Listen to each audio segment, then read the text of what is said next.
I belong to a family of very enlightened people. My father was a linguist and he was master of 14 languages. He knew about 26 languages and he translated even Quran-e-Sharif into Hindi language. My mother was, in those days, was an honors in mathematics. So both were very well educated and enlightened people.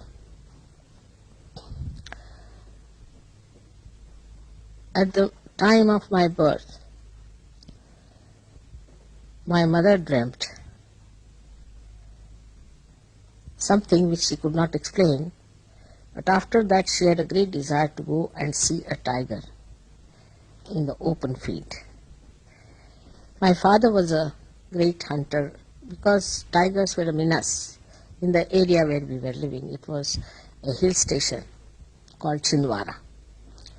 So there was a king who was very much interested in my father.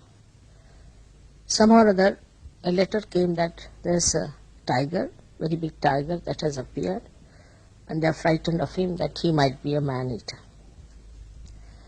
So my father took my mother and me to that place. And they were sitting what we call as a machan, where they build something for people to sit on top of a tree from where they can shoot nicely. And then my mother tells me that a big, huge tiger of a very big size very beautifully appeared on the field. And she felt tremendous love for the tiger. It was a full moon day, and she felt extremely compassionate towards the tiger. And when my father raised his gun to shoot, she stopped him and she wouldn't allow him. Then the tiger went away and he never came to that forest again.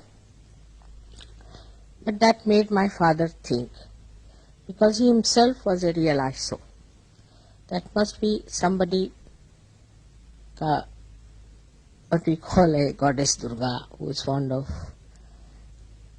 a tiger, must be born to my mother, because the symptoms were rather funny that a lady should like to see a tiger.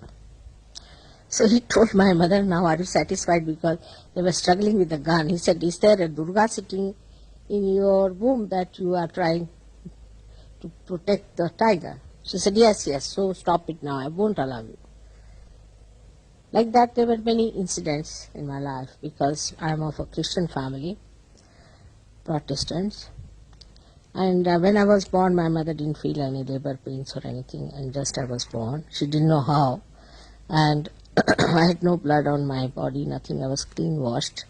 That's why they called my name as Nirmala. But my grandmother said that she should be called as Nishkalanka.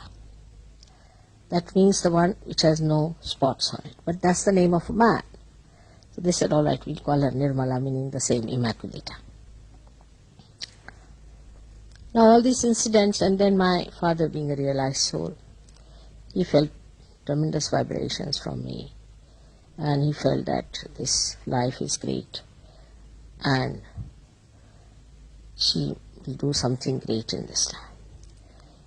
I do not know why, but I don't know if he dreamt or he understood it, but all the time, if I remember when he talked to me, he used to say that you have to find out a way of giving our mass realization all the time. As I told you, he was a great scholar of so many things and a very widely read man. So he gave me a good education in religion, in different religions, and also good education about human beings. What are their problems? Why they react like this? Why don't they take to God? Why are they hypocritical? All kinds of things he talked to me. He also knew about Kundalini, but not so much. Of course, when I was born, I knew about Kundalini myself. I knew all about it from my very childhood. I was a very aware person, extremely aware. But I didn't know whom to talk to because, see, people didn't have that awareness. You can't talk to everyone like that. So I was regarded as a very jolly person, at the same time very serious also, very deep. And then I started my studies as a child.